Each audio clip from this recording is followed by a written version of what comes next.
un Titanic y yo lo que estoy haciendo es pintando con paciencia porque antes lo había pintado así, lo he pintado mal, se me ha rompido, es porque yo lo quería hacer rápido igual con él, pero debía hacerlo así, de manera paciente. Se pinta así y también debe tener una lupita que te ayude.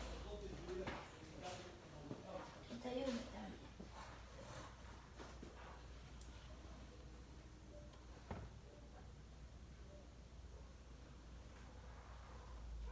Tienes que pintarlo paciente, que si no se te va a salir mal. ¿Sí?